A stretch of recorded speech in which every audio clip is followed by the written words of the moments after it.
Bam, we're live. Bam, we're live. Bam, we're live. Welcome, Rich. No, Souza. Hey, I was thinking about changing the title of the show. Is Rich joining the WTF? Oh, it's kind of clickbaity, but it's not. You know what I mean? I'm not claiming it is. For some reason, good morning, Mrs. Burns from Sabbath Essentials. For some reason, listening to Sebi be so curious about Christianity, but too prideful to submit to the idea of Jesus being the only way to heaven. First of all, I don't think this is what you mean, because I'm not too prideful to. I'm actually bringing up the idea. I'm actually completely open to the idea. I'm as open to the idea as I can fucking possibly be. The idea. I don't think you meant to the idea. Listening to Sebi be so curious about Christianity, but too prideful to submit to the idea. I'm so open to the idea. I'm like holding my butt cheeks open to the idea. I'm beyond it. So I don't think that's what you meant. I'm so open to the idea.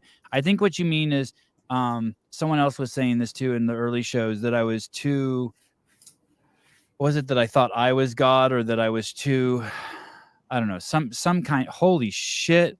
I was too, I know what you mean by too prideful, but not to the idea, my dear. Definitely not to the idea. I'm totally open to the idea. Welcome to Bible Week with Rich Froning and the Mayhem crew. Let's cap off Bible Week. We have more worldly things to exploit you for. Talking, we're of the world, eh? Yeah.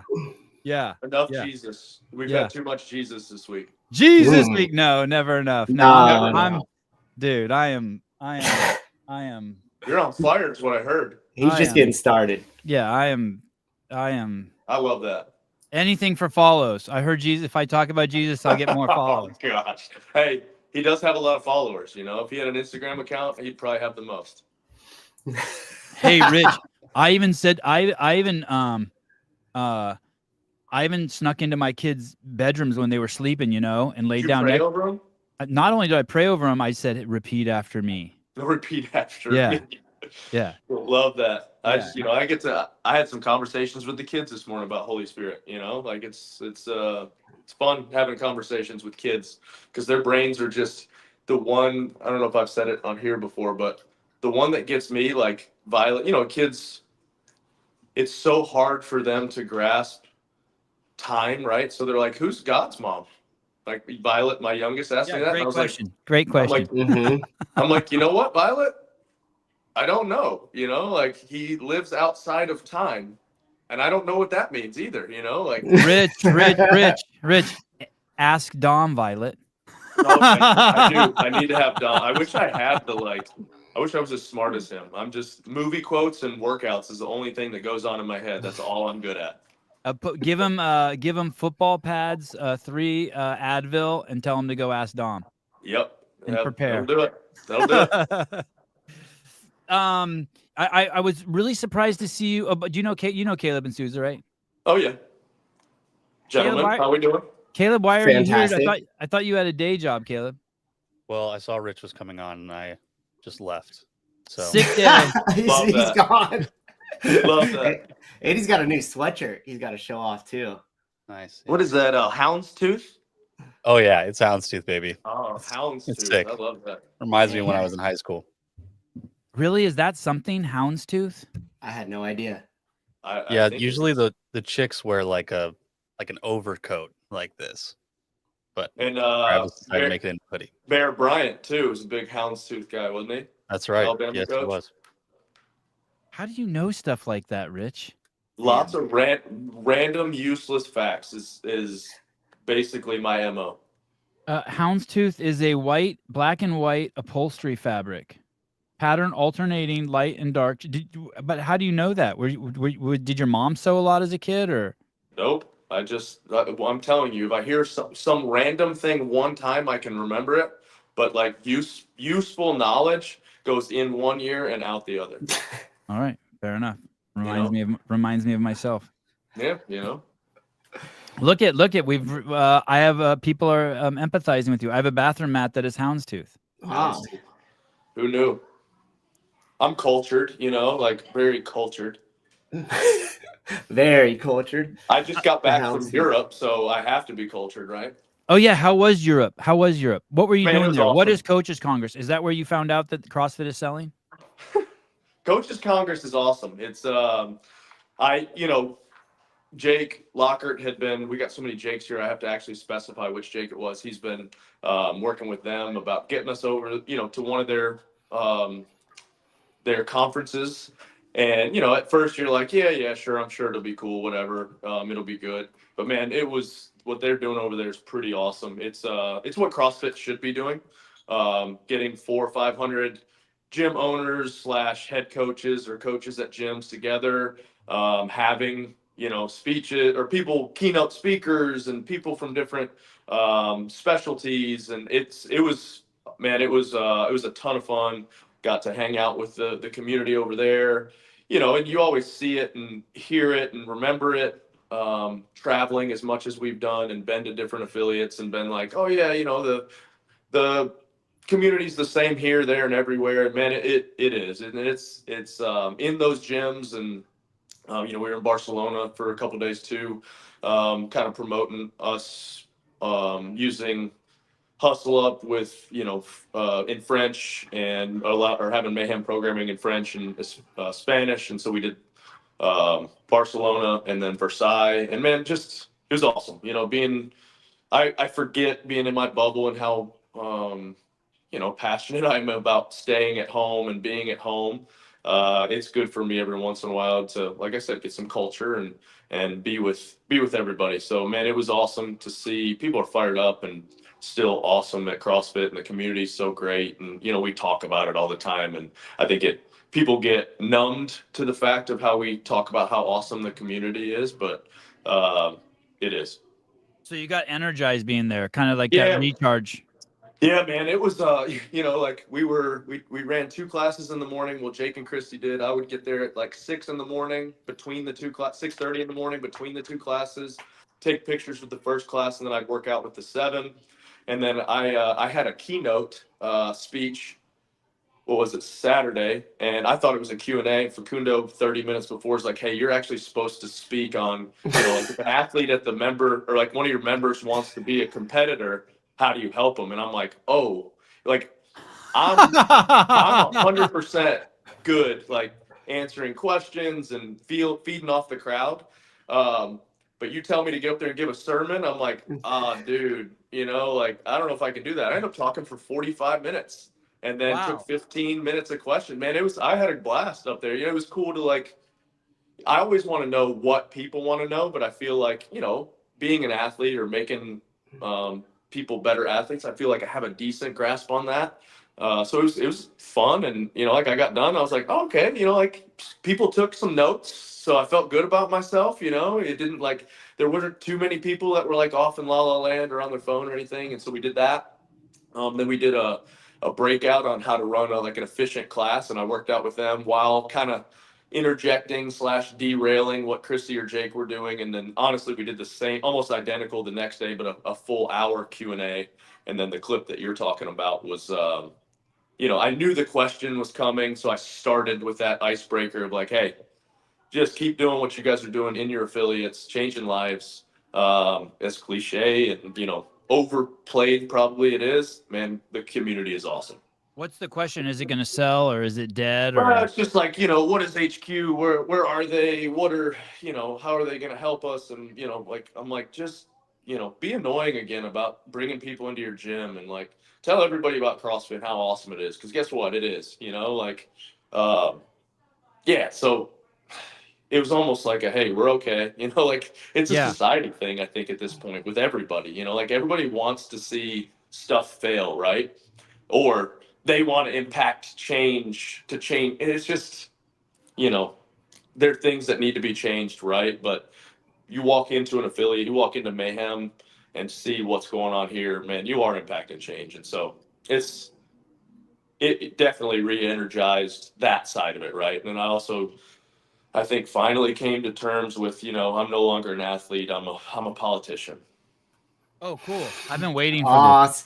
He's been saying you're going to run for office and shit. So, yeah. man, I keep saying you're going to run. Here we go. I don't know about office ever, but man, it's just like, hey, yeah, nobody cares what I do physically anymore. I have to like actually say things. Well, I saw your video, the behind the scenes for the Leadville, and like you just crossed the finish line, look at Hillary and go, done. No more. Done. I'm gonna do break. the stage race this year. I'm just not an endurance athlete, like I'm a power athlete. That's a code for getting old. Hey, that up. No, it's the other way. People do endurance stuff. Come on, man. All right. Usually you end up at High Rocks. Exactly. You continue with the power High Rocks until is you the first event of the CrossFit Games. Hey, just real quick, about your up, and to borrow the former vice president's, logic, the honorable Kamala Harris, they basically gave you a Venn diagram of basically you are a gym owner, you are a coach, and you are an athlete. And so you have perspective on all of those. So, I mean, at least they nailed it for you they gave you something that, you have. I have some credibility in the space. I mean, you have deep personal experience with it. Yeah.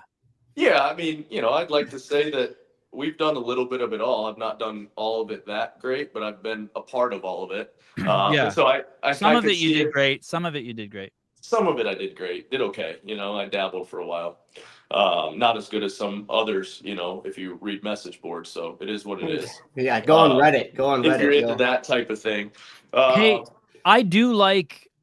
I remember when they would do the State of the Union addresses, and it would be like Clinton and Obama. I always left kind of like, ooh, a little down, like shit, man, we got a lot of work to do. Oh man, and then whenever Trump would speak, he's like, yeah, we changed the name of this to that. We're kicking ass here. Taxes are down. Give us the Gulf. We're taking Canada. We're taking it all. I always leave his ups like, oh shit, I'm ready to take on the fucking world. Let's run through a wall. Yeah. And I actually, right before you came on, I started having these feelings that maybe we are rock bottom at CrossFit. Starbucks at one point closed 33% of its stores. And I remember tripping on that and thinking, okay, it's just a cycle. Maybe we are about to hit a renaissance for CrossFit too. Maybe we went to 15,000, we contracted back to 10,000. Now there's going to be a little bit of, we've culled the herd. You know what I mean? Yeah. And I almost feel like, oh shit, like I'm feeling like, am I seeing an upswell? A little bit of an upswell here? I think it's honestly, for lack of a better term, it's what you saw before the election. It's like we swing too far one way. Maybe middle ground is not necessarily we want to be in the middle, right? You never want to be. I'm glad to hear you say that. Fuck the middle. You never want to be on the fence, right? But hey, yeah, CrossFit's hard. Let's lean into that. Let's go after the people that want to do hard shit. Hey, instead of changing who we are to become younger, why don't we show how awesome it is that my kids want to come work out with me and do hard shit? Like, why are we trying to change who we are? Because we know it works. And then why don't we, hey, High Rocks gets people moving. It gets them training for something. Why are we not partnering or have a CrossFit division in High Rocks? Hey, change out one of the stations or two of the stations on a day to a barbell or bring in a pull. I don't know. Like this is, super high level and logistics, but it's still enough to where, all right, hey, a 95-pound barbell, you do 50 reps or you have 135 and you do 25 reps. So, hey, it does pay to be a little bit strong. Like there's things we can do. We don't always have to fight everybody. It's like, there has to be somebody to affect it and somebody to lead that and be willing to talk to you guys from the top, to Hiller. Hiller's been here the last couple of days and, everybody, he gets painted as this villain or whatever, but he's a pretty cool, like my wife, no idea who Hiller is. He hung out at the house last night. We were watching that damn hockey game.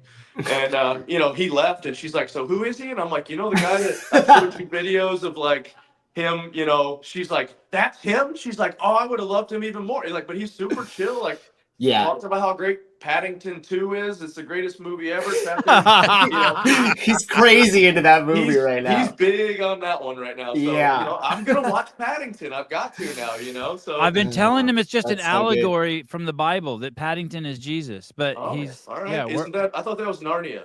We're on the same show. I just made it up. I just went fucking with them. Yeah. Everything's Jesus to Sevon right now. Yeah. So Hey, that's good. Hey, you're in a good place, Sevon. You're in a good place. I'm having so much fun. Hey, real quickly about that speech at the Coaches Congress. Like, how far into it were you because we just saw that clip, right? And you were like, I talked for 45 minutes. Was that clip from that talk, or was that the next day? I want to say white shirt clip. Dude, it's a blur because we were, you know, jet lag and the jet time lag. zones. You know, like I'm not an extrovert and I have to be an extrovert during those times. And so by the end of that weekend, I'm like, there's nothing going on in my brain. It's mush at that point. So white shirt was Saturday, cutoff shirt was Sunday. So Sunday would have been the Q&A. White shirt would have been, you know, direct talk. Yeah, because I was wondering, like, right, like obviously you had 30 minutes and you had to kind of like go up there and like keep together this speech the whole time. So what, like, how far into that were you like, okay, I'm gonna like lean more towards leadership stuff? Like, did you come up with a plan, or did you just go out there and just start to just feel it out? You're just like, screw it, I'm up here and we'll just figure it out as we go. So second day was just like, hey, it's all Q&A, right? And I know that question's coming. Yeah. And so I'm like, let's just get this out of the way. Let's rip the Band-Aid off. Let's get rid of the awkwardness of like somebody wants to ask that question, but do they want it? Do they know if I'm going to give an answer? You know, what is the question? Is CrossFit dead?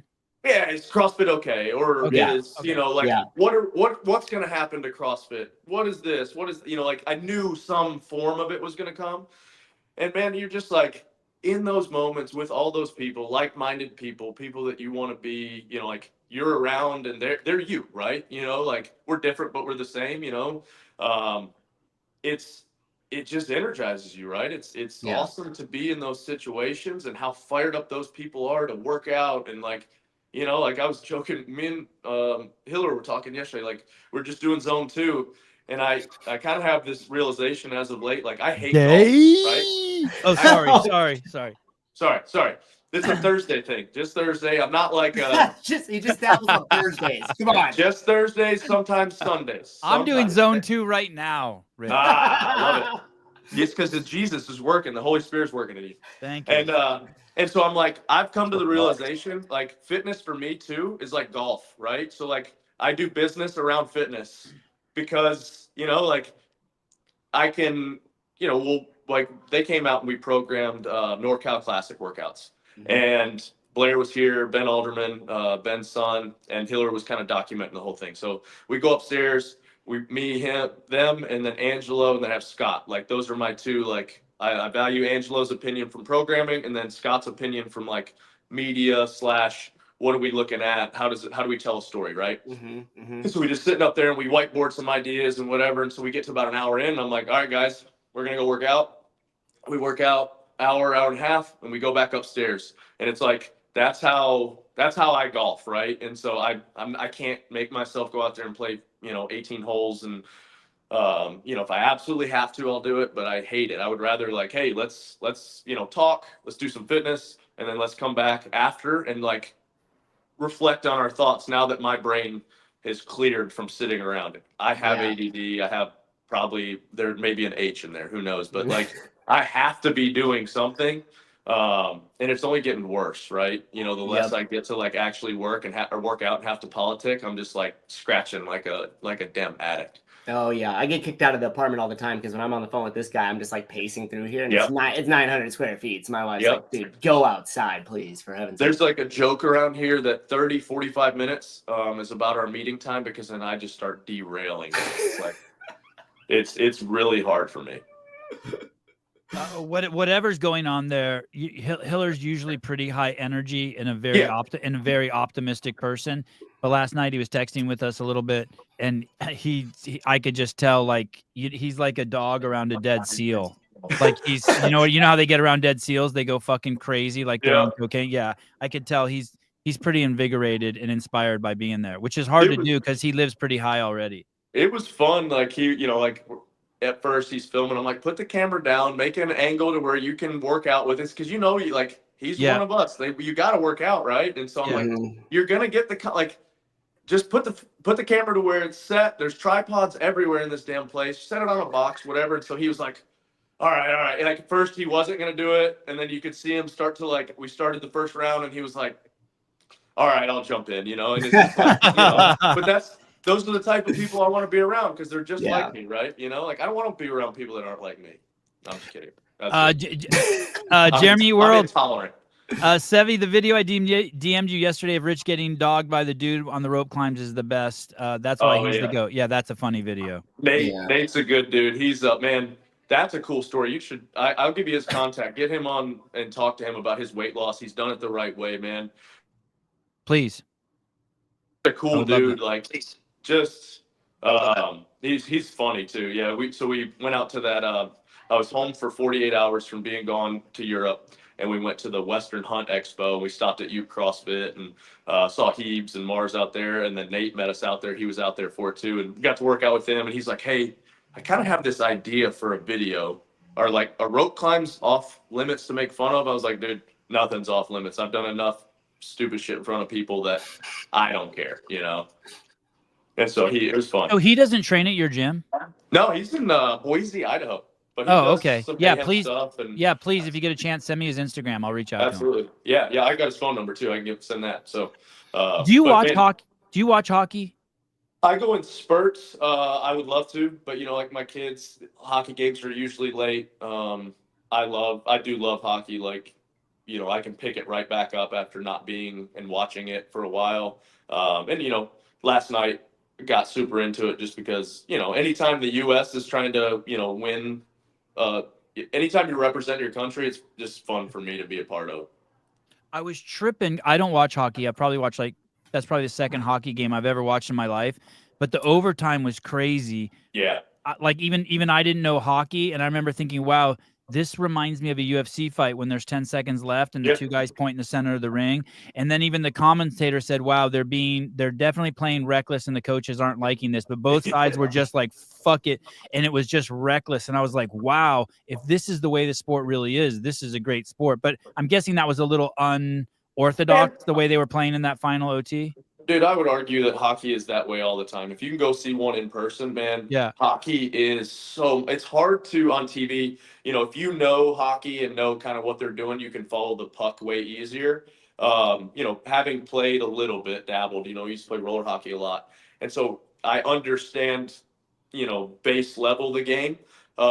So I know kind of where the puck is either going to end up or what they're trying to do. And so I can follow it a lot easier. But, man, hockey is such a cool sport. And I think it's one of the most athletic / physically demanding sports out there. Because not only do you have to be good on skates, on ice with your feet, but you have to have the hand-eye coordination and the fitness to, like, it's a hard sport. And so I think it might be one of the hardest sports out there.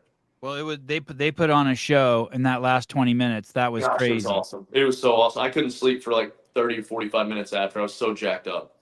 Yeah, that was great. Hey, so my knowledge of these hustle up people, going back to the purchase of CrossFit, my knowledge of these hustle up people is they did I remember I was at the West Coast regional back in Carson a couple years ago or last year. I don't remember when it was, but there was a semifinal in at Carson.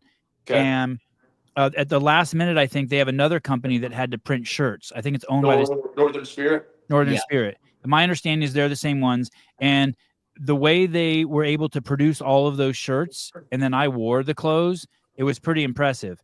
Because I think they were given very little time, and then I wore the clothes, and the clothes were great. That doesn't sound like CrossFit. and the clothes were great. And I remember thinking, and then they had a big like booth set up there in tent, and then they have the app, and I'm like, wow, these are people with like a lot of resources. Community.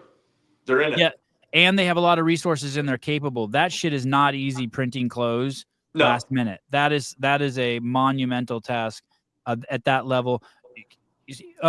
When you were over, and now your Spanish and French are on their app, the Hustle Up app. On their platform. Are you intimate enough with them to know things? Are you getting insights on whether you can talk about them or not and their interest in purchasing CrossFit? you know, like you hear rumbling. So I'd kind of like heard, you know, who some of the guys were. And Malik is one of the main guys that Sousa was talking about. That's the one that I'd heard was kind of head of it. You know, we didn't get into any business dealings or anything like that, but I did meet Malik. Cool story, you know, like CrossFitter? Is he a CrossFitter? he came to Versailles with us. He did DT there. We did a little partner DT. He jumped in on the workout. We went to dinner after, you know, got to meet him. And Hillary is a really good judge of character. Like everybody kind of starts at -10. With me, most people start at 10 and they work their way down. We're like, Yeah. And we kind of got out of dinner. And this is, you know, like this is a European dinner, which is 5 hours always. Yeah. And we're jet lagged and tired or whatever. But man, he, you know, and I'm not just saying this, like, seems like a really solid dude. CrossFit's changed his life, kind of a passion thing for it. Does fitness. It was, you know, cool. We got to talk. He's Muslim, married to a Catholic woman, and they've been married for 27 years. So, wow. You know, like, didn't really get a ton into the dynamics, but talked a little bit about it. And, you know, it was, I also heard he's richer than God. I heard he's filthy rich. I mean, he paid for dinner. You know, that's nice. Did you order the steak or what? Yeah, I did. I did have some steak. You know? So, yeah, I mean, 5-hour conversation and, you know, a little bit at the gym and, you know, seeing him do some fitness, you know, like it was cool. So that's all I really know. You know, like we did not get into the business of it, you know, talked about Hustle Up a little bit and, you know, because they sponsored the first half of the trip, you know, get paid for our hotels and stuff because it was, you know, mutually beneficial for both sides. Cool. And, which, you know, I don't care if you'll bring me and my wife and then let me bring a kid or two and pay for that. You're a good dude in my book, you know. Obviously they're getting something out of it, but that's how business works, right? It's okay to, you know, like work together instead of always being backed in a corner and fighting everybody off. Yeah, by the way, congratulations on the Spanish and French. That's gotta be, that's huge, dude. Man, Facundo's a Swiss Army knife. You know, obviously he's got some other guys helping him with that, but that dude, it makes traveling overseas possible for me. You know, I'm a dumb American. I speak one language.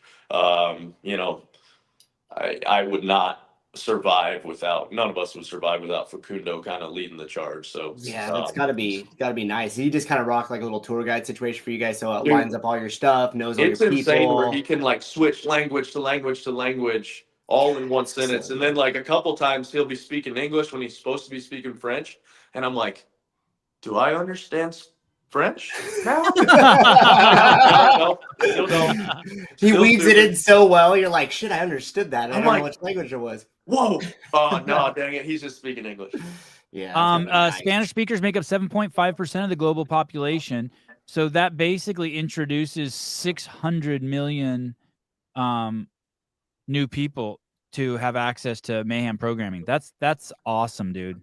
Yeah, I mean, you know, we got a good team. Jake kind of heads up and foresees that type of stuff. I'm more of I'm a ceremonial leader around here. I've said it a long time. I'm the queen, you know, like or a king now. Sorry, I can't say queen anymore. But you know, I just shake hands, kiss babies, and everybody else makes the important decisions. And I'll either, yeah, we should do that, or no, we shouldn't do that. So, Rich, if you start out as a -10, says Ian, with Hillary, where are you with Hillary today? Have you ever seen like the stock market? That's, you know, like I don't know where I am today. Yeah, it's volatile. It's more of coins, you know, crypto. That's probably more. It's more volatile than the stock market. A lot of volatility there. For sure. Peaks and valleys. Peaks and valleys. Peaks and sell high. I'm more personally, when it comes to the sale of CrossFit, I'm less curious. I'm less interested maybe in the details, and I'm just excited by change. Yeah. I just like it's like you know when a movie's dragging. Yeah. I feel like we're in a little bit of the dragging part. Pick it up. Let's have some new life, right? Let's so I'm kind guess what? It's not worked. Let's figure out something else, right? Right. Yeah. Like, more energy into the space, you know. Yeah, what I mean? I don't do crosswords, but I imagine it's being like a crossword puzzle when you're stuck on a word, and then like you just have to put it down and come back later. Yeah, you got to go work out, right? Come back. Yeah, and let's get some change before too many people put it down. Yeah. I mean, it's whatever's going on right now. It's not on an upswing, right? So something has to change. I'm not going to say that I have the ideas, but conversation, and I don't feel like there's much conversation going on, right? No, Um, that's why I was saying with your speech, it was almost like a lack of leadership. In my opinion, no change, no conversation was going on. Yeah. I think that this company, because of the nature of what it is, needs really, really, really strong leadership. I don't think like all, because I think it's a value. It needs to be a value-driven company. Yeah, And it's got to be attached to something. Yeah, It's got to be something bigger than just money and the number of gyms, right? Like we got to impact change because that's what we're supposed to do.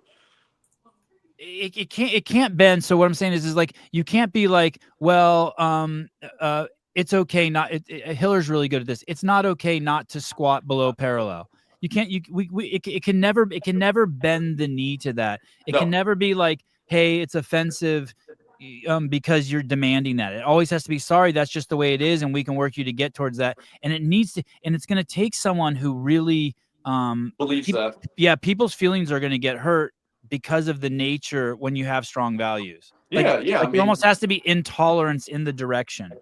Not intolerance in the fact of like, putting people down, but it's like, hey, we're not going to change who we are, and you shouldn't. Like, we know what works. We know what it has worked in the past. Like we got to get back to that, like that's why I told people, I said, I don't care if you do HWPO proven, whatever, just work out. Like, but here's the deal too, is the one of the big things I was like, work out with your classes, be a part of it. Like you also, like I see a lot of coaches and stuff and like, I worked out twice this week. And I'm like, no, dude, like, how are you going to preach to your members if you're not, living what you say? Like, so there's a lot of that, education is huge, but it's also education of like knowing your own body and knowing how a workout's going to affect so you can coach. And, there's a lot that goes into it, but man, you just got to enjoy it. You got to love it. If you don't love it, then move on.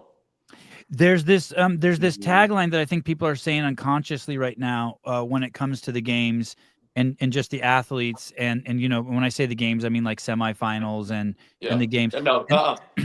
In-person qualifying events. Okay, in-person qualifying events. And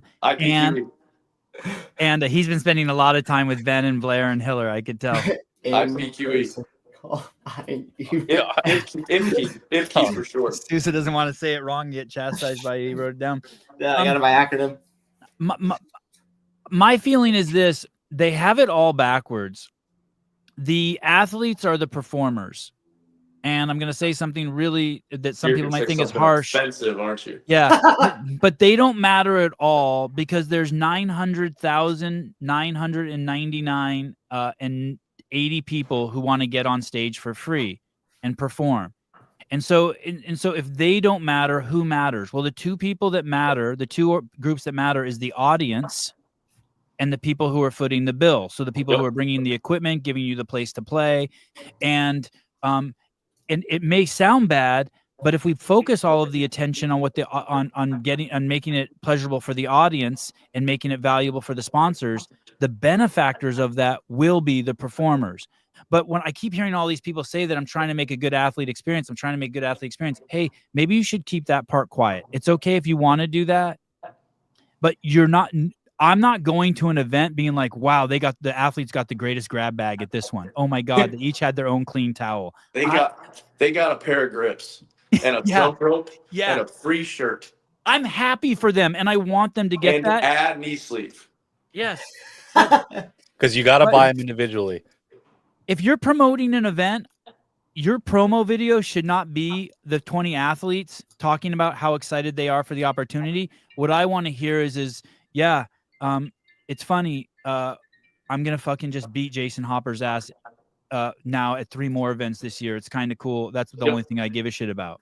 And then I'm going to be like, wow, he says he's going to, and now as the audience member, I have buy-in.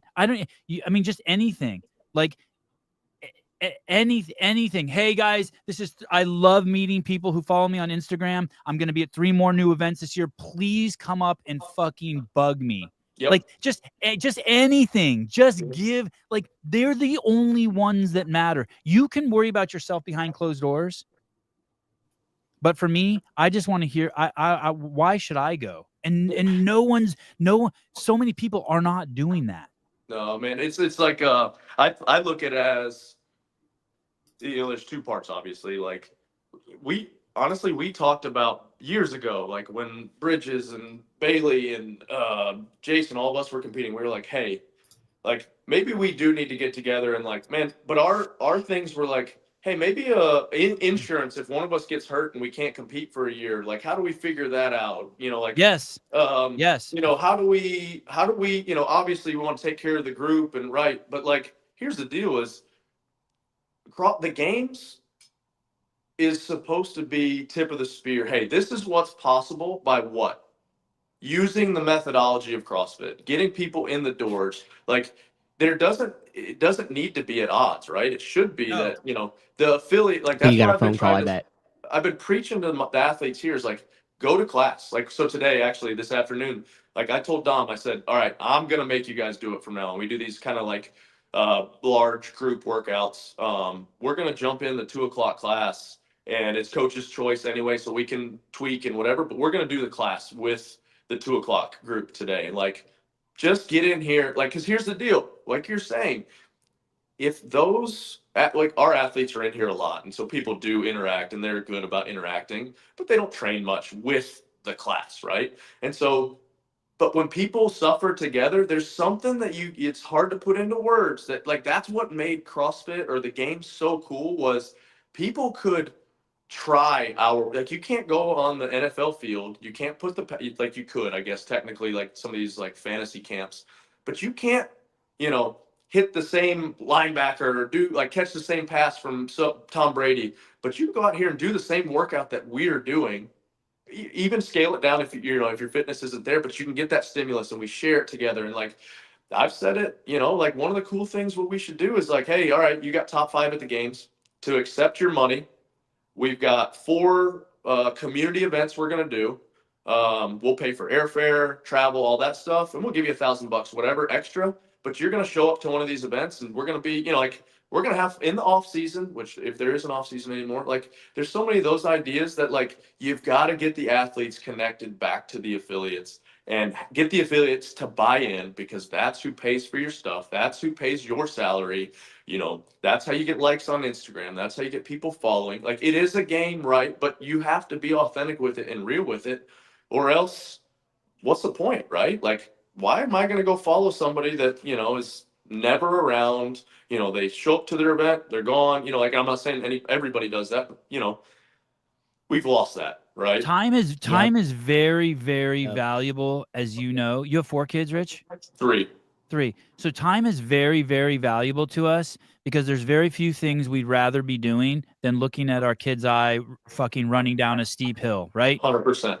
And so if you're going to sell me on an event, it better be something that I can bring my kid to that I think it will add value to his fucking life. End of story. So like just for one, so like I don't care. It's a complete indulgence for me to spend my family's money and go somewhere to watch people to work out. So like I need reasons, and the reasons aren't to give you an opportunity. The reasons are to give me and my family Inspire an opportunity. my kids. Yeah. Inspire my kids and you have my money. Yeah, it's like some guy comes to your house, and we've talked about this before, and you hate them. You're just like, God, hate's too strong. They annoy the shit out of you, and all of a sudden you see that they're playing with your kids. You're like, all right, this dude's good. Right, you're good, dude. I look right past all that shit. Yeah. Hey, I don't care that he wears dirty shoes in my house. Come on in. right? Yeah, like all of a sudden. You're real in front of my kids. I'm good with it. You know, like, all right, I'll do a lot for my kids. The most successful program for juvenile youth and detention centers anywhere in the world, the most successful, is a guy runs it named Matt Schindeldecker, and I want to say this woman named Deborah or Dina. Debbie. Debbie. Yes, in Ohio. Rich knows them because he helped out with this. Yep, my Mayhem Mindset Jim's done a lot with them, and they do. You know, it's brilliant. And the reason why it's so successful, from listening to Matt, I'm sold on it, is because they make the probation officers work out with the kids. If you don't have a probation officer and kid who will do that together, they don't take you. Good. And it's like it just bonds them. CrossFit golf, man. Yeah. CrossFit golf. for 20 minutes after, and 20 minutes after the workout's done, it's just two just, you know, souls staring at each other. And it's like, yeah, they're bonded. Tell me you don't like, you know, working out with somebody, man. It's just like there's something that happens. You suffer together and you're like, all right, I like you. It's almost like the kid analogy. It's like, all right, I'm in, you know? Right. Yeah. It speeds the process up of the relationship. So like once you work out together, it's like you like picked up like 3 months. You know what I mean? Yeah, exactly. It's like by the second workout, you're like, yeah, I could go on a 5-hour road trip with this guy. That's probably cool. You know what I mean? Yep. And Sevan, the reason why I brought that up with the video that when you were talking was because to me, and I'm just gonna show you, I'm not playing it's great. anything. That was great. I wanted you to bring it up again. It shows the crowd right there, right? It's a visual representation. Well, I mean, talk about and Rich, you're here, so you could obviously speak to this so much more. But this was like for the people, right? Like you guys, like fuck you. Jason like died. He went somewhere else. And I think this at one point you had even said when you had did a review, I think I saw it on Instagram, and you were like, dude, you're like, actually Dave came over and was like, hey, are you okay? He was worried about me. Like he's like, okay, this workout, like I don't think he expected us to get that far type deal. And he was like, oh, okay. Yeah. You know, like, and so, yeah, Dave walks up. He's like, hey, you all right? Do you need to stop? And I'm like, I'm not stopping in front of all these people, right? You want to give them a show. Yes, and that's exactly what it was. You guys were there for this group of people, and at this time, those are all of this was in Santa Cruz. I think it's like these are all affiliate owners. These are all coaches. I guarantee you, a lot of them brought their families there, and there was a whole thing before, and everybody came out to show it. Man, was awesome. Exactly. Awesome. And you guys were there to perform for the crowd. It wasn't about you. It was about everybody else in this community. And so going back to Rich couldn't get off the stage. Yeah, it's great. Rich couldn't get off the stage. I remember that because I remember. And I was not good with crowds at that point. Either. So like I was like deer in headlights, panicked. I do remember that. Tim Chan, I think, saved my life. I remember climbing up on stage with you, and I was holding a camera in your face. The footage must be somewhere, and I had tons of pictures. And I just remember you like breathing and like processing, and there was no exit off the stage for you, and it was like, oh shit. I'll take 1,000,000 pictures if people get in the line, but if you start crowding me, I get like, and I'm not going to tell you no still, but you're going to see fear in my eye for some reason. I'm like, what is going on, you know? So Susan, I'm sorry, I cut you off. Did you want to finish that thought? No. That was it exactly. I just thought that it was just a great visual representation of what both you guys were talking about. Sevan, you about that we really need to pour into the audience, and then Rich saying that we have to have incentives alive between the members, the affiliate owners in the tip of the spear, because once all of the incentives are aligned and we could have that going back and forth, that's how you grow this. Yep. That's right. And then there's just a second piece, and that's why I was curious about Rich's talk there, is because like a lot of times, and I have the pleasure of talking with a lot of affiliate owners. I just talked to one 2 days ago that wanted to run some stuff by me about buying a gym and stuff, right? And like, I feel that the overall consensus when I talk to a lot of people is that there's just this lack of a voice from leadership from the top of CrossFit. Not necessarily like they need to be told what to do or you need more things, but like what Rich did is like everybody there was kind of had the question on their mind, and he felt, okay, I'm just going to go out there and answer this just to cut this tension. And that's because there's nobody providing that right now. And not to relate this back to politics too much, but I think it's just a clear example of like when we had Sleepy Joe in office, like we saw nothing. We knew shit was decaying slowly. It wasn't making sense. Some of the things that you're doing, like, why is this so slow? Why is this happening? We switch out leadership, and all of a sudden it's like, boom, everything's in fast forward. We have energy, we have initiatives, people are fired up again. And so I just feel that it's kind of the same thing. Maybe not exactly, might be a bad analogy. No, dude, it was perfect. Trump is out I heard some statistic the other day. In a 4-hour interview session, he took more questions than Joe Biden took in his entire 4 years. It like literally. And like, that's what that would take. So that takes incredible fucking leadership and belief in who you are. Go ahead, Rich. Sorry.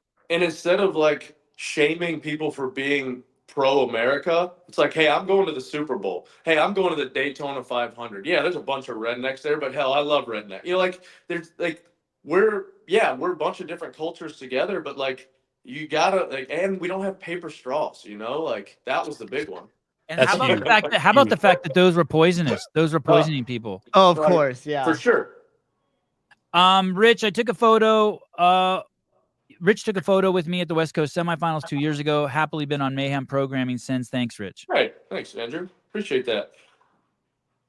I remember my first games. Rich took a selfie with a big crowd, gave the phone back, and said, "Airdropped amongst all of you." I've seen Rich throw a few phones like back to people. Give me that phone. Oh, that's gangster.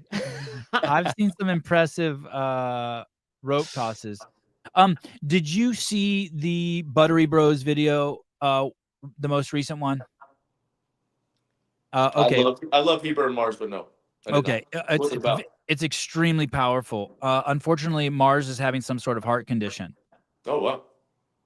No, I didn't see that. I just saw him the other day. Actually, he's yeah.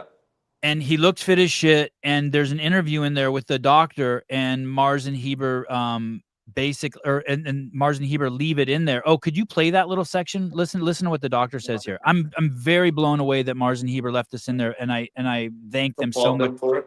Yeah, thank you. Yeah, applaud them. Go ahead. Thank you, Caleb. That you had yours was atypical. Volume. I hadn't seen it before, and that's why it sounded like AFib, because usually you hear like one premature atrial contraction here, after a few seconds another one later, and so on and so forth. Yours were pretty regular, so maybe this is not the right You're one. close. You're close. When I was listening, any of the symptoms, it wasn't in my whoop day in the red for the past that road line all along. So an You echocardiogram. can find it and then I'll bring it back up. Okay. Basically, the doctor says, "Hey, this could be from getting a vaccine," and they leave that in there. And I know Mars and Heber really avoid controversy, or it appears they do. Yeah, They try to we just actually talked about that a little bit. and they don't tell you whether Marsden took the vaccine or not. But I'm assuming if he hadn't taken the vaccine, he would have said. And it's a really powerful piece. And then we saw a couple days ago. Okay, here we go. Thank you, Caleb. Know that respiratory viruses can cause cardiomyopathy. Cardiomyopathies can cause arrhythmias. There were some incidences of COVID vaccine causing cardiomyopathy. I've seen a lot more younger patients have AFib. Generally, it's associated with hypertension. So diabetes. they leave that in there, and then I don't know if you saw yesterday. I'm not sure if it's one of the Suns players, but a 19-year-old on the Suns or one of the NBA basketball teams, one of their star players got pulled out for the rest of the season. He's got a blood clot. We saw Emily blood clotting. Yep. We saw Emily Rolfe had a blood clot. I think she's pretty much said on this show. I said, "Hey, did you get the injection?" And she goes, "Here's my scar to prove it," meaning she got a clot. Yeah. Are you seeing any of that in your? Okay. We're in Tennessee. Okay. And there wasn't a ton of mandating of anything. Okay. We talked about it yesterday with Hiller. Like, at no point was there ever a mask mandate in Cookeville, Tennessee.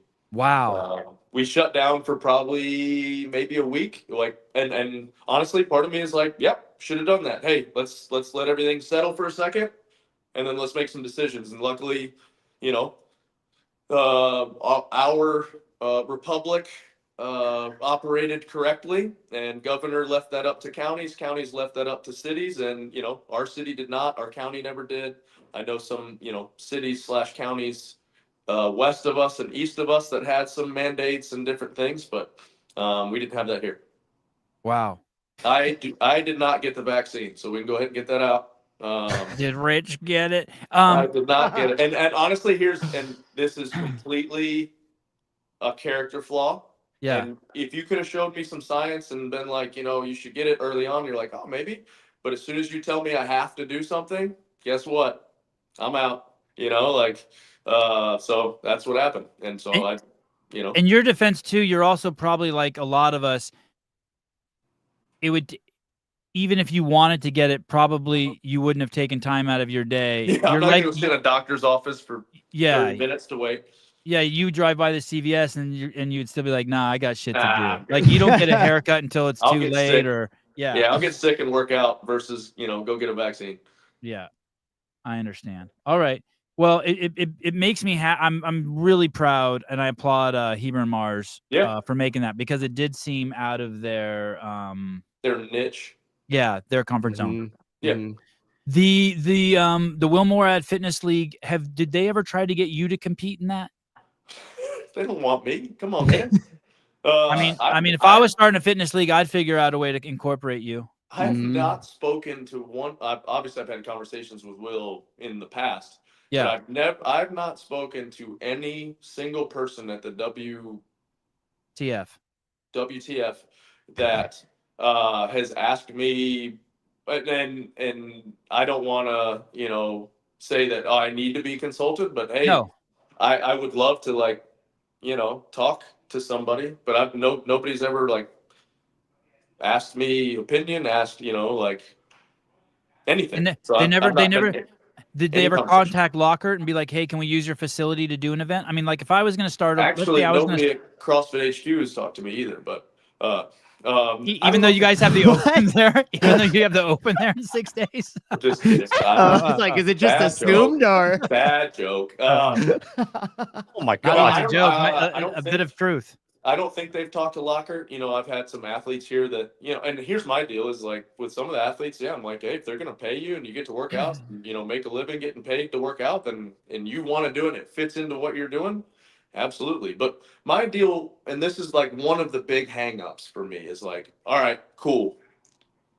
If somebody wants to start down this road, they want to, I forgot their different levels of, somebody sent it to me, but I didn't even take the time, but you have competitors, or you have the elites, and then they have challengers and whatever. But I'm like, all right, so if you're to tell somebody I want to get into this, or they see it, what do you point them to? Be pointing them to go do a bunch of high rocks, it'll get you prepared for this. No, you got to Or go are to they a gonna CrossFit say- gym. Are they going to go to a CrossFit gym? So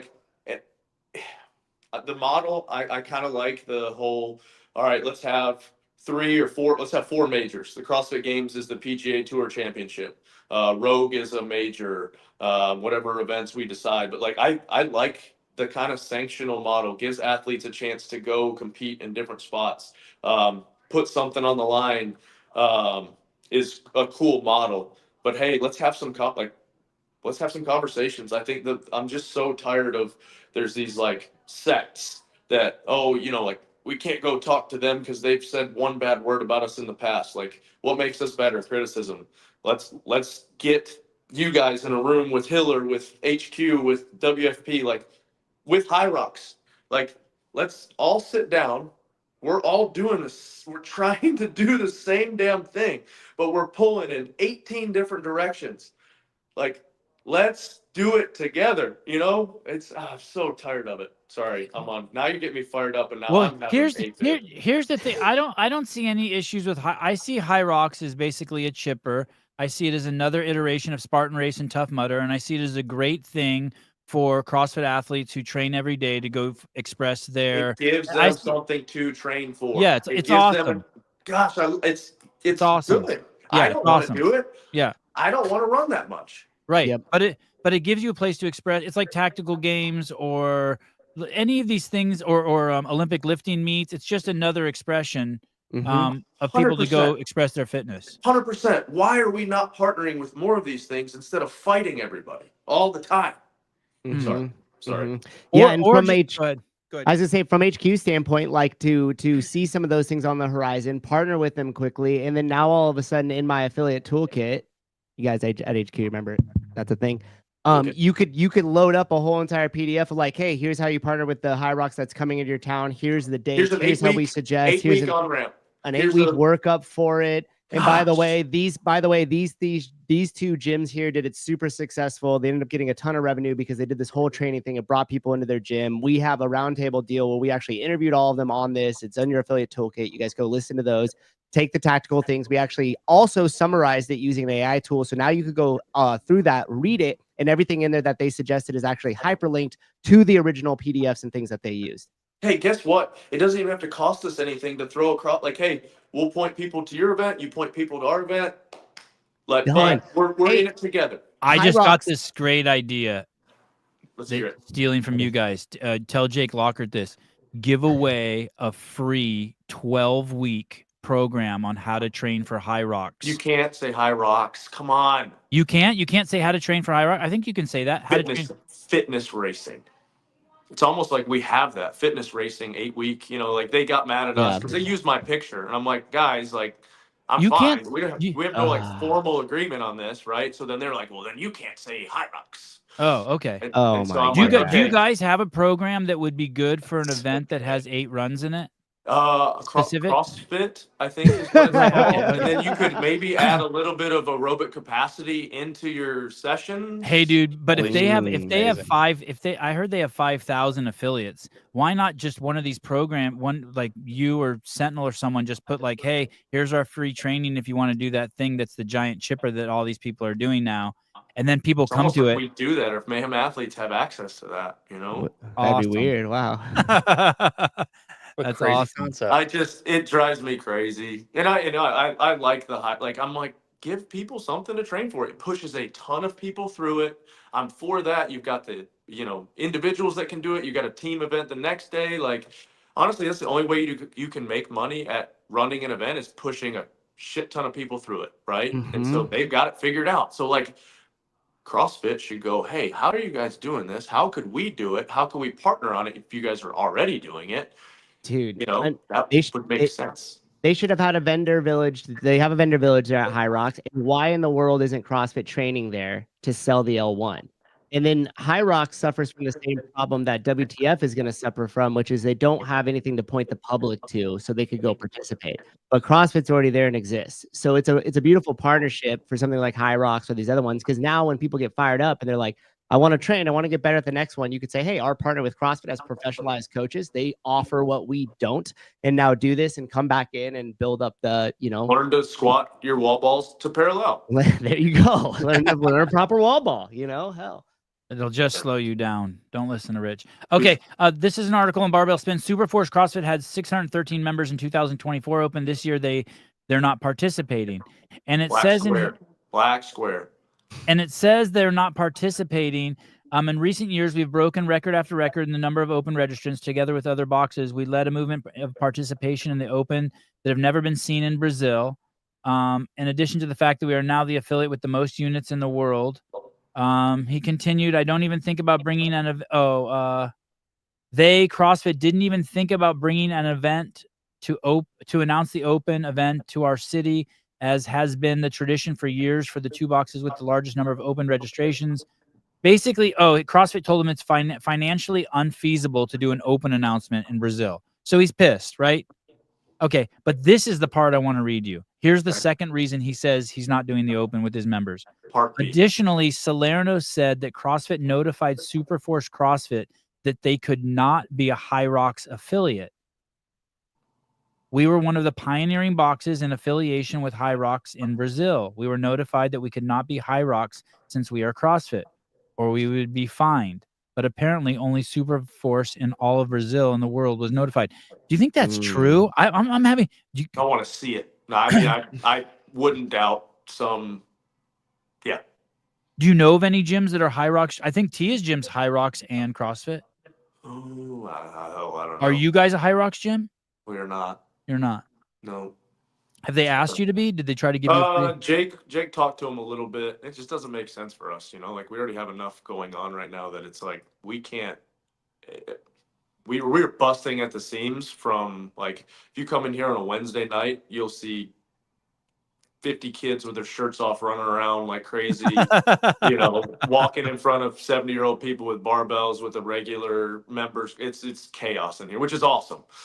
So we just at this time we can't do it. But guess what? We can, I would point people to do it. Like I've said it from, like I want people to go out and do hard things and have a goal to train for. So I'm not a goals guy, but I like having something to point at, right? And so I think it is a good thing to, like, hey, dip your toe in on doing something. Like I've started to, like, hey, go do a local competition. It's the CrossFit 5K, right? Like people train for 5Ks and running. Like I had this kind of realization this fall. Like I did a couple local competitions and I'm like, this is 5K, right? It's the same type of people that come out.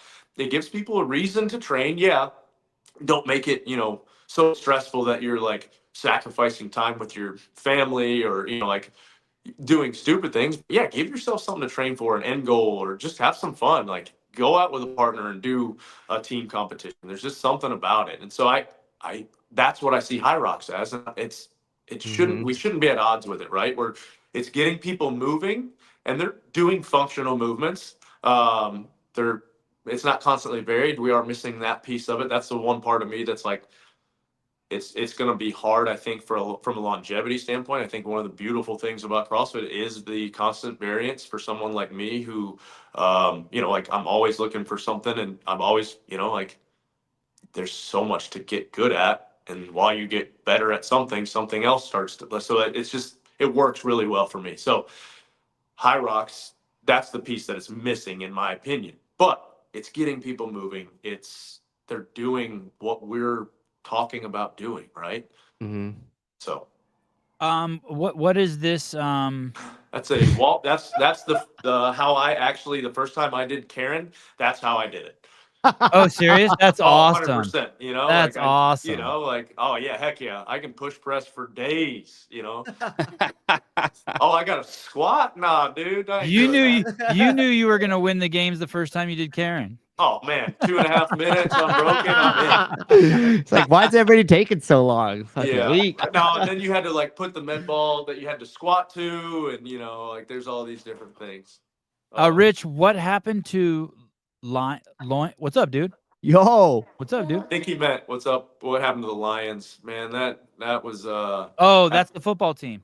Yeah, that hurt me. I'm like I'm way too emotionally involved in sports. Like it is my nature, right? Like last night I was up for 45 minutes after that game, just like waiting from a text from Paul Tremblay and Sam Cormier. Like it affects my mood that much, Ooh.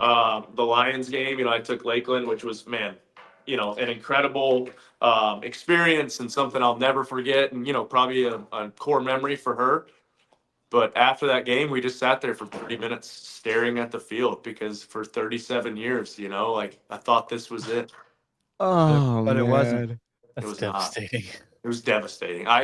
We sat there, and what was awesome was there was a lady in front of us. I don't know if she knew who we were like during the game, but I made that post kind of like just talking about how special it was, how awful it was, but special.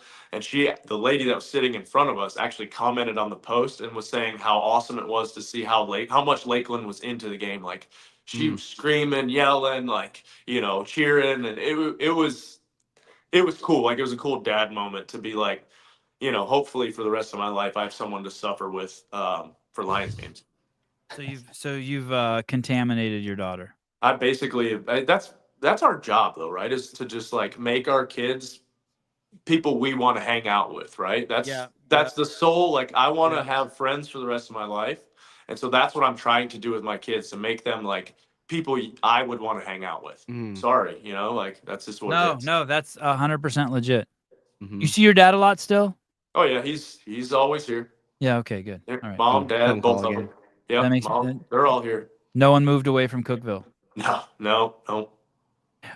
Did Oh, you? Going back to the WTF one more time. I do want to say that every interaction, the first time I met Will Morad was you were there, and it was at some regional somewhere. Okay. And he was a soccer player. That sounds right. He was a soccer player that had picked up CrossFit, and he's always been one of the. And I hung out with him a little bit at the games there. One of the coolest dudes I've ever met. Yeah. I love Will Morad. So no, like that's not it whatsoever. I just like I'm down to talk. Just have never talked to anybody. I just want to say that because as much as I fuck with them and push their, I don't know if I shit on them, but the whole thing is bizarre. You questioned it. Yeah, and they hang out with my. It's hard. It's unacceptable to question things nowadays, though. You're supposed to just fall into line. That's your problem. And if you roll with people who badmouth my friends, like I'm gonna throw some rocks back at you. Especially if my friend can't throw some rocks, I'm gonna You're gonna help. Yeah, I'm gonna throw. And hey, that's loyalty. That's one of my if there's one value that I try to live by, it's loyalty, and it's reciprocal, right? I'll be as loyal as they'll be until you're not loyal back, and then we're gonna have some problems. So it's kind of a cool competition to be in with your friends a little bit. Who can be the most loyalist? It's like it's the giving competition. Yeah, can I give more to you than you give to me? Did you see Tia's clip? I have not watched Tia's clip. I saw I saw a headline that was like, Dave, nobody can program the games like Dave can, paraphrasing, basically. It was interesting. I'm paraphrasing. Feel free to unfuck me in the comments if you want. But basically, she said no one programs the games better, no one can run the games better, and then someone else needs to run the games. So it was a little bit, you know, and it's in a podcast. I don't know how well thought out it was. Yeah. But it was interesting. I don't think much on my podcast comments, so it was disclaimer. It was interesting to see her put herself out there like that, and I was wondering if maybe Fraser in step, you know, I think he's lost a lot of street cred, and I was thinking, oh, I wonder if he could get some of the street cred back now in one fallen swoop if he would get behind the Open too. But it's very interesting. Do you think that was a strategy on Tia's part?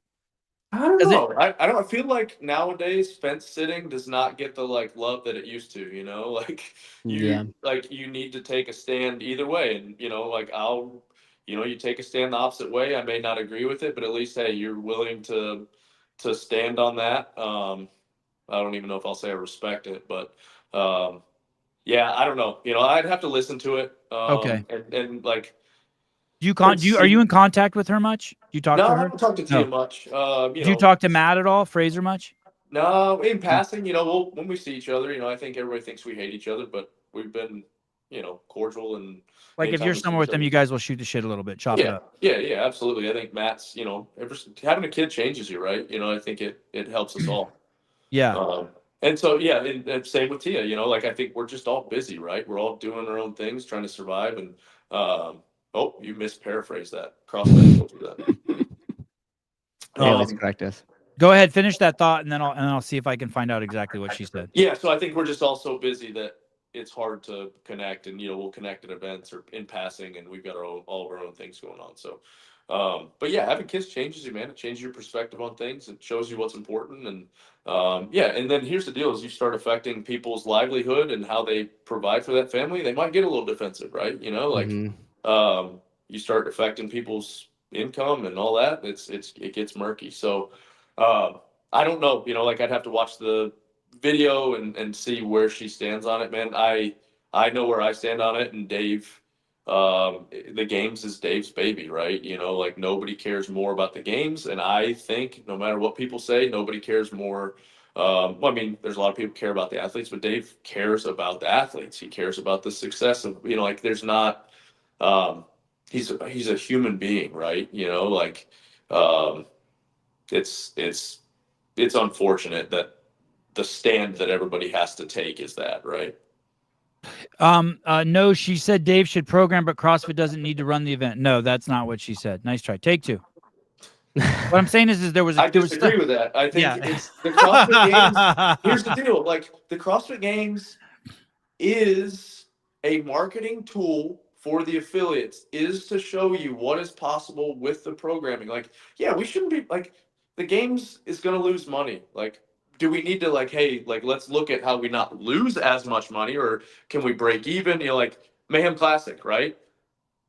I don't care if we can stay in the black even a little bit, I'm in, right? Like if we can make it a cooler show, but we don't make as much money, or if we give a little bit more to the prize purse, any of that, like I'm fine with that, because it's showing how freaking awesome Mayhem is, right? And how many people we have behind the scenes, from our member volunteers to Mayhem affiliates. Like we're going to do some cool like workouts, breakouts, that type of stuff in the morning before we compete. Like it should be it's going to be a mini games, right? Like it's what the games should be. It's like all of us getting together with like-minded, all like-minded individuals, and then show what's possible by the methodology and how awesome it is. Like that's what the games should be. It's what it was. Mm-hmm.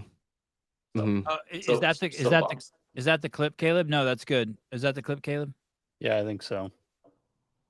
Yeah, that was really good. I was making the suggestion yesterday that they should just put HQ into one big spot, very similar to like what you have going on, Rich, where like you actually have the home office that are there, all the administrative stuff, but then you actually have a big enough gym and field to play to hold the games there.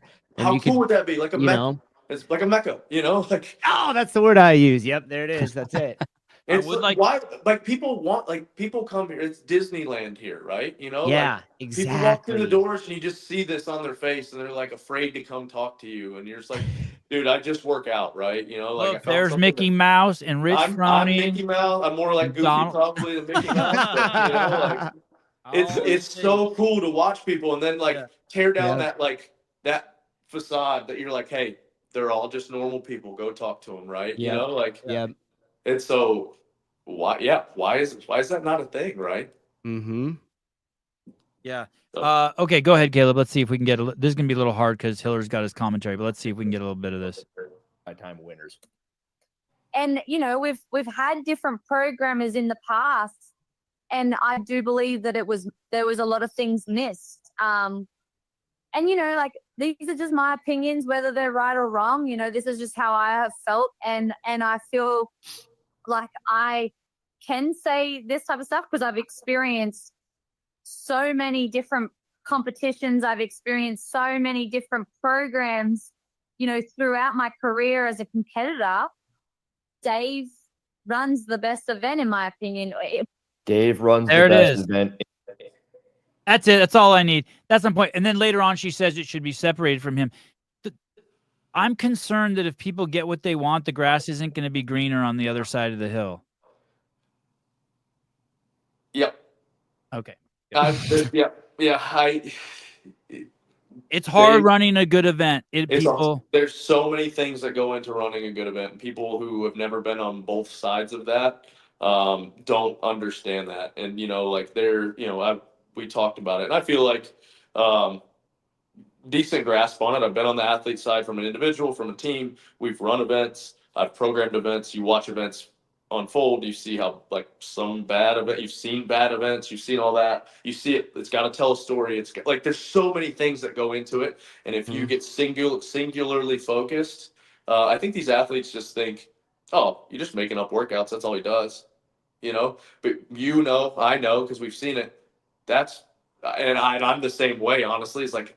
That's all I think about, you know, like it's as stupid as it's like, all right, that's a cool workout. But then I'm like, all right, is that a training workout? Is that a workout that could be a cool test? You know, in that test, like we did this the other day. It was like, all right, now let's put a bunch of workouts on the board. Like Blair, they've kind of got this cool outside the box, sometimes like a little quirky. And so I'm like, all right, I don't want to like take that away from kind of what you're doing, but I also don't want it to look stupid if our name's attached to it. So like Blair's like, oh, so we have this idea and we have this idea. And I'm like, dude.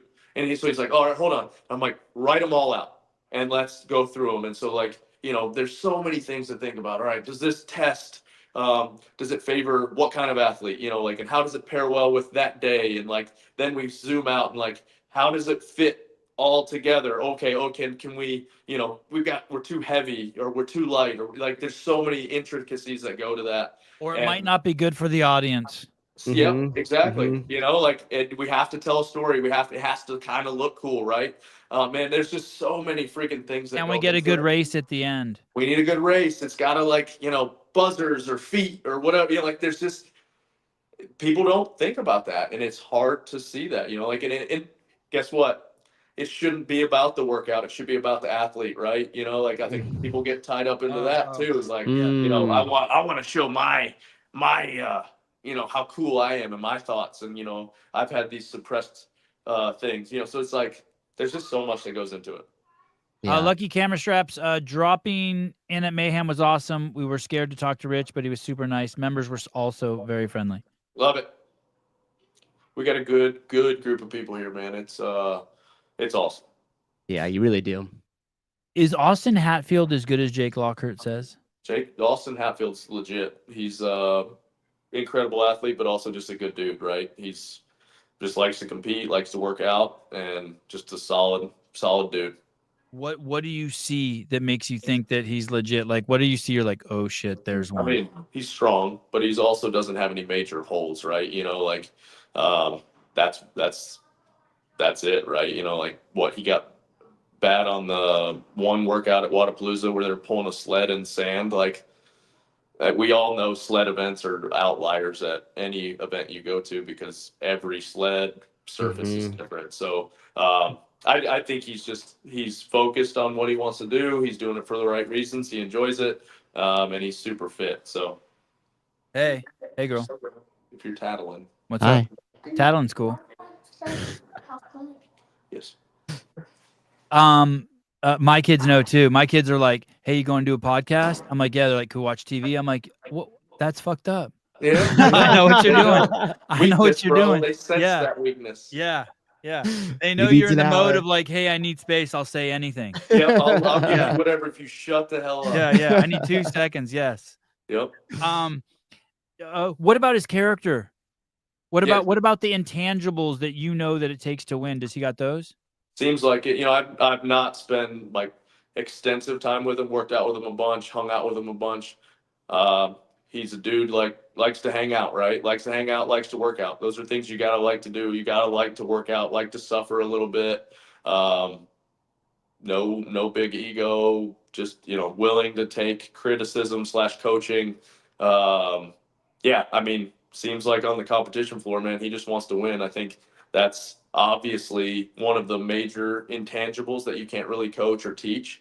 So you can get a long way with those types of things. Like we've got a lot of talented people around here, but he's always right there with them in every workout. So I think podium potential for sure, but we'll see about past that. Who would you compare him to? Oh man, Like back in the day, just maybe like personality. Like he like Marcus Hendren was cool as shit, but just didn't seem serious enough, right? Maybe. Yeah, he's a little bit. I mean, he's cool as shit, Yeah. but he's a little bit more serious. Yeah. Hendren's a good one because he's a farmer. Yeah, and he was but just so cool, and Hatfield seemed so cool. Like, look, the rabbits are fucking. Yeah, All right, he's a dude. You know what I mean? He's a dude you'd want to hang out with, but then Yeah. also like you want to go work out with. So like it's best of both worlds. So I think the potential's there for sure. Yeah. You think it's good for these young guys also to have stuff like that? Like you Hell got yeah. you got Colton working, you got Hatfield working, and so their brain is like they got shit to do. They're not singularly focused. Well, I think the singular focus is like you have to be obsessed with what you're doing to be the best in the world at anything. Like you have to. Perspective, I guess, is a better way to put it. Like none of these athletes have had to hang drywall for 8 hours a day or do some like like before I competed, I was a firefighter, washed and waxed houseboats, was an exterminator. Like I've seen what like if I don't win this workout, I'm going back to crawling in crawl spaces, like there's some desperation there, right? That's The I motivation. saw the biggest rat ever. Hell yeah. You wouldn't believe it. In There's crawl no way I space. don't have cancer from crawling around and like spraying for bugs and whatever. So hey, it could have been a mutation that happened, like maybe I'm like Spider-Man. Hey, the way Hiller talks about you is that you did go through a mutation.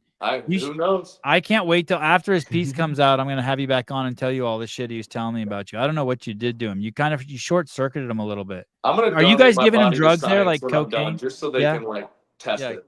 Good. He says you're just in that. Yeah, he's tripping on you. Facundo, more Trice and more Violet, please. Always. You can't get enough. Dang, nice suit, dude. He looks like James Bond Is or that something. the real Facundo? Yeah. Yeah, That's it. I love Facundo. Facundo is such a great guy. I didn't know the other day when the podcast you said you were busting on him for Trump. We gotta convert. I wonder if I'm gonna find Jesus first, or is Facundo gonna find Trump first? I love prodding him. He's been in Parliament, and obviously he's got his opinions, and it's just I just like to do it just to stir the pot. Viva Trumpo, Facundo. Viva Trumpo. Okay, we talked about Hatfield. Who works out with you in your day to day? Do you have a training partner? Whoever I can find. Where like I'm like, hey, come on, let's go work out. It really fluctuates day to day. I've jumped in with Haley as of late. Done a couple workouts with her. How often do you work out alone? Once, twice a week, maybe. And do you do that at home? Yeah, third Sundays usually. Usually don't come in. I've just learned that I need to be here more, and not necessarily like I'm not standing over anybody telling me to do their job. But I need to just be here, right? Like if something, just I need to be more present here, and so I've been doing that, and it's been fun. It's been a ton of fun. Yeah, I'm real good at fitness shaming. It's one of my like spiritual gifts. You know, Fitness what? I'm a spiritual gift. You'll learn that. You get in the Bible. You know, there's certain gifts that God gives And which you. is yours? Yeah. Thank you. I'm not stupid. Well, a little bit. Fitness shaming is my. Fitness shaming. Oh, yeah, like peer yes. pressure. You know. Yes. That's good. Mine is your mom jokes. It's really hard for people to believe that that's my gift, but that's what she said is a good one too. in cake shaming, I've been cake shamed by Sam. Cake shaming. Yeah, I did see that cake shaming. That's unfortunate. You know. It was rough. Hey, so you don't. Are there people begging to work out with you? It sounds like more like everybody tries to run away. It's like flipping a light on and cockroaches run. Like, look busy. They see you pull up and just scatter, start pretending to mock something. A spoof video off of that is like, you know, my truck rolls in and everybody's like in the coffee shop and they're all like scattered, and I like walk in and like, hey, what are you doing? Oh no, I'm getting real busy. You got a call, you know, like give me somebody while I'm waiting. Yeah, my knees hurt. Why is that? Do they not like your programming? They know you're going to push them too hard. They're scared, or you're too slow, or man, the question mark sets is what messes people up. You know, like they need to see an end, but sometimes they don't need to see an end, right? Explain that. You'll write a workout, and you're like, "Hey, we'll just feel this out as we go," and they're like, they're like, oh, you know, like in a lot of times it's like, all right, maybe 6 to 8. All right, we're at 6. We might as well do 8, but we got to 8, so we might as well do 10. You know, like. It's a blessing and a curse, you know. Wow. Okay. Let me see. I got some points here. I want to make sure I get the podcast. Are you enjoying the podcast you're doing? Yeah, man, it's fun to get on there with Angelo and go back and forth, and then have Rory kind of like pull the reins in. So yeah, I'm enjoying it. It's fun. It's not like a hindrance, you know, like at times it gets to where you're like, I don't want to do this, but I enjoy being on there with Rory and Angelo and just kind of gloves off, right? You know, we'll talk about whatever we want to talk about. Rory does kind of like keep us, you know, like when Angelo just decides to talk about immigration, we're both like, you know, like that's not this podcast, you know. Like, tell him just to call us. He will have on any time. He can do that stuff over here, you know. We Yeah. put the disclaimer of like, you know, the things Angelo says doesn't always reflect the values of Mayhem, but, you know. But usually, maybe, probably.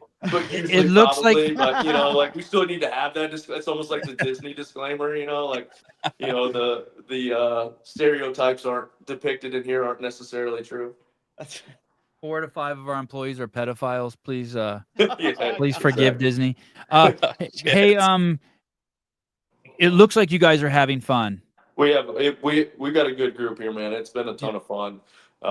You're even trying to get Ben to talk. I saw Ben Davidson was on one recently. I'm like, I didn't even know that dude talked. I love Ben. Ben, man, if you got him down some conspiracy theories, Ben. Oh, that's awesome. For hours. That's his jam, man. Oh, that's awesome. Oh, he's big on it. I'm going to say a number to you, and I want you to tell me if this number means anything to you. Okay. Oh, here we go. 39,000. Is that open participants right now or something? No, good guess. Good guess. Just a guess.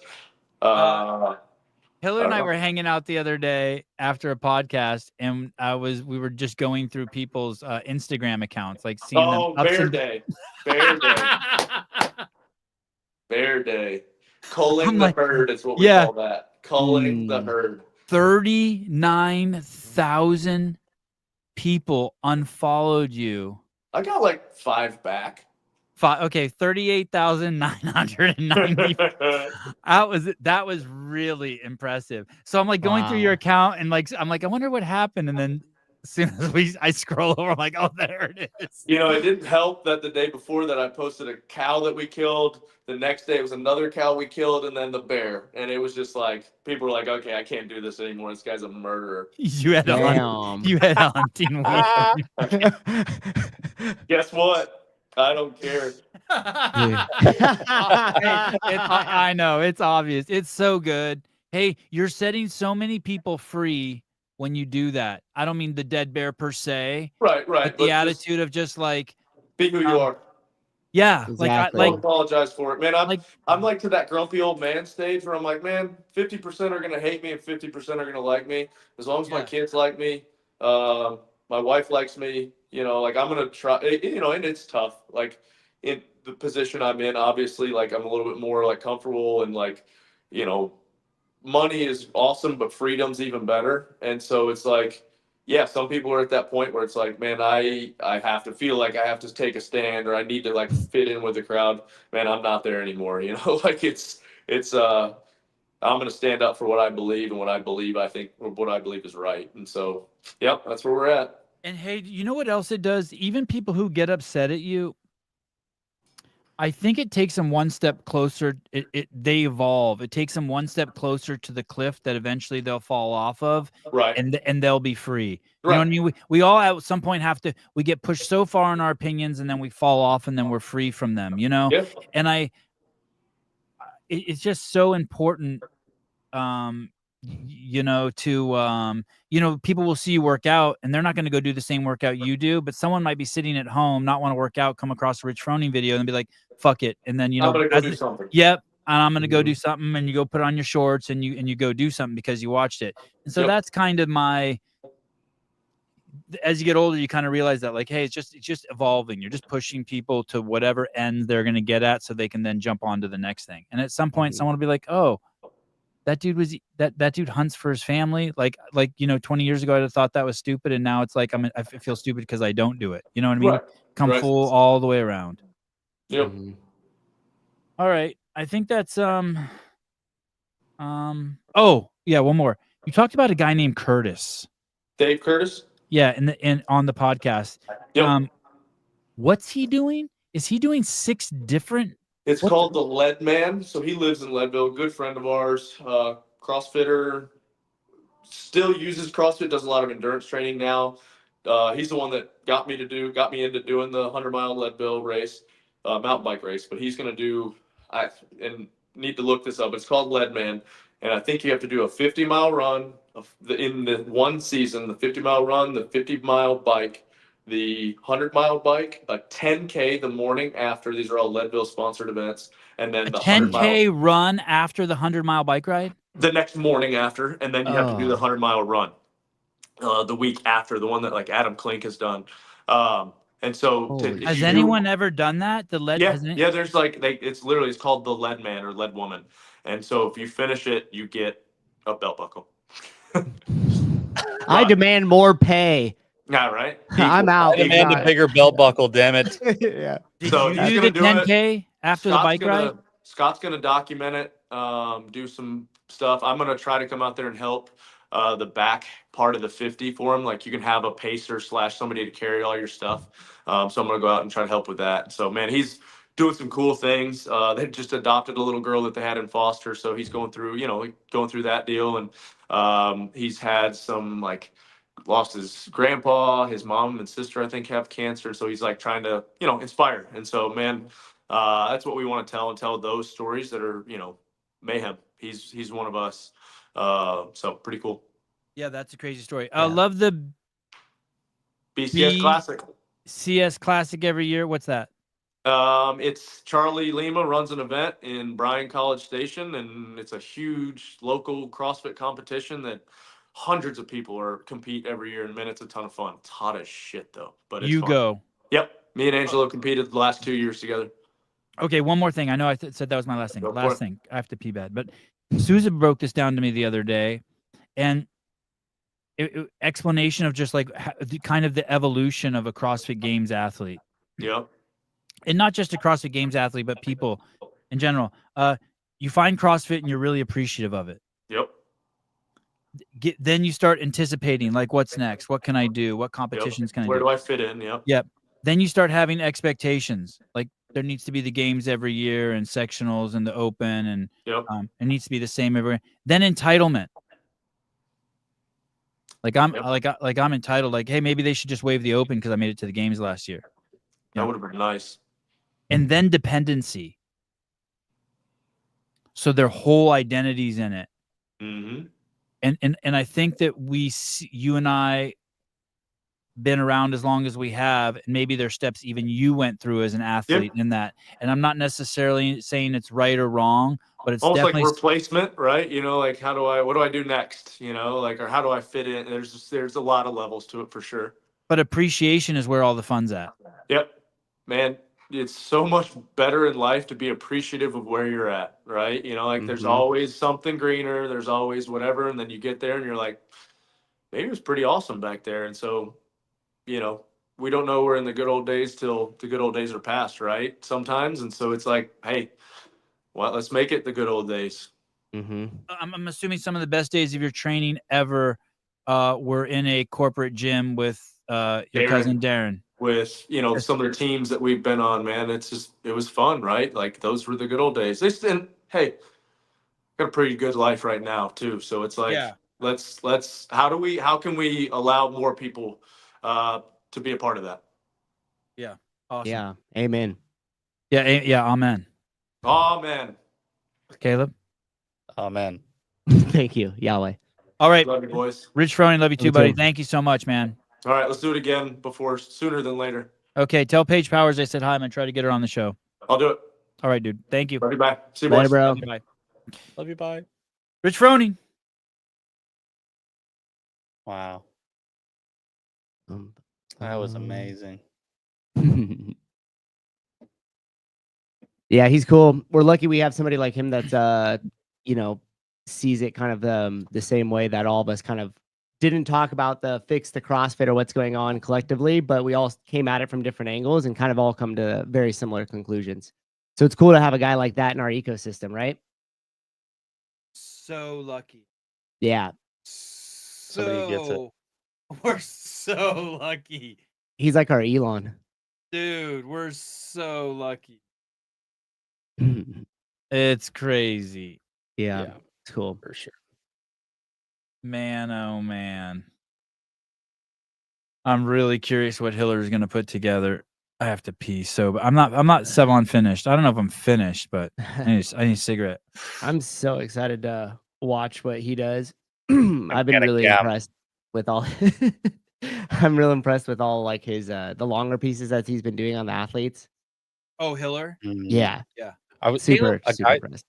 A guy stopped me in the gym the other day and I was telling me all about all of that shit, about how he watches all of those athlete bios that Hiller does and says he just absolutely loves them. He says, he is like obsessed. He watches every single one of them and yeah, he's just stoked. He just loves that Hiller's going around and doing it. It seems like it was in the old days where Sevon or Heber or Mars or whoever the fuck would go around to all those affiliates. And it is like that. It is like that. It is like that. Yeah. That guy he's been doing CrossFit since 2009. So he's been through all of it. I mean, just like we have. Like he's seen it from the beginning. And yeah. Hey, just some rando approach you, Caleb? Is a kid that's going to school with me. But I don't know him at all. Does he know that, but he knows you do CrossFit and then you're on a podcast and all that shit? He did not know any of that. He knew that I did CrossFit, but he did not know that I do this at all. And then we kind of got into it and I kind of let him know what I do. And he was like, holy shit, you work with Sevon? I was like, yeah. And he was like, this is fucking crazy, dude. And he just started tripping out for like the next hour. Does he believe in God now? That's like some synchronicity shit. Yeah. Taylor just came to get saved. Taylor, you look like you have AIDS. You look skinny as fuck. What the rough? Are you sick? Dude, would you guys shut the fuck up? We got a show to start. Me and JR, we're waiting for you guys to get this schmuck off your podcast. We call the syndicate workouts, and you won't even let us fucking go live. Okay. All right, Devon's got to pee anyways. Go back and watch it, but good show. Jesus Christ. Yeah, Rich is the man, dude. Rich is the man. Good. We were just talking about how we're stoked we just have somebody like him in the space as well, you know? Programming. What's up, dude? Bryson, is that you having a cigarette? You just got pounded? You're icing your backside, Bryson? Yeah, I was listening to you talk to Rich on the drive over here, and as soon as I walked in, I was like, man, I just want to suck the skin off Rich's dick. He's so God, he's Oh fucking my cool. God. I hate him for it. I only listened to Yeah. him for like 10 minutes before I got here, and I was just like, man, this guy is so fucking awesome. Standy wants to suck the skin off a Halpin's dick or something. Oh boy. Oh, Sandy, shit. he doesn't mean that. No, What? Stanny was swooning for Rich too. She was Yeah. Are like, we she calling was. Sandy by her real name, or are we just calling her bolt-ons or something like that? she actually got her Oh, bolt-ons no. removed. No. She has like no tits now. No doxing. Oh, crazy. She's still got D's. It's Standy. All right, is JR just in the wings waiting? What time are you guys supposed to go on? 12? Yeah, 12. Hey, You guys are leaking workouts? dude, look at my dog. Look at my fucking crazy little ass dog. That's a good one. No, we're not actually leaking. Well, I don't know. I mean, JR wrote them all, so who knows? Who knows what slips out? You never know. Oh, maybe I should get in the comments and just fuck with them. Hey, the whole time. are you gonna be in Knoxville? Yeah, I'm planning on going to Syndicate. Dude. Yeah. You know we're doing a And I never say that. You know we're doing Kill Taylor live on Saturday, like on the floor, and we're gonna have. Well, I don't know how we're gonna logistically organize who can come and do the workout on the floor with me, but it'll be 9 other people because they have 10 lanes, and people can race me head to head on Kill Taylor in the workout, and it's gonna be one of the semifinal workouts. Yeah, and obviously we're gonna work with one of our sponsors where people could sign up and they're gonna do stuff, and then we'll make them do that's gonna something, be and then you'll get a crazy, spot dude. on the Kill Taylor on the competition floor. We're gonna need a lot of money for this one. It's got to be a big prize pot, Gabe. Okay. God, Gabe's been so good to us. Hey, All and right. If you want to know the next little bit of juicy information about Syndicate, go look at the reel they just posted. Yeah, it's a good reel. Over on Syndicate? Yeah, you go to Syndicate's Instagram. I think it's on JR's too. It's right here. There we go. Hey, is JR stressed to the fucking max right Oh, now? look, it's Bryson on Ozempic. No. Oh, it's Angelo. Is that Angelo? Who is that? It's Bryson on Ozempic. Is that Angelo? Yeah, dude. Oh fuck, Angela loves that one. Hey, wait a second. Before you play this, listen, guys. Like 400 of you can't be on this show anymore. You will not be able to handle. I don't know what's going to happen next, but seriously, if you enjoyed the show, like 400 of you need to depart before it goes sideways. Oh my gosh. Okay, go ahead. Play this. Angelo, and is that it? Well, because of course the next round is a fucking car out there, and I was like, gosh dang it. That felt like more legs than the last workout for me. When you got to 10, I was like, if he pauses for a second or do the work, but it's like the shuffling of feet between the 10-foot sections where it's like the crowd starts to really get into the workout. God, your feet clap like a homo. You're wearing Crocs in that workout? I was just trying to replicate the sound Bryson's butt cheeks make when we program. That is, Angelo. Are you guys testing workouts there?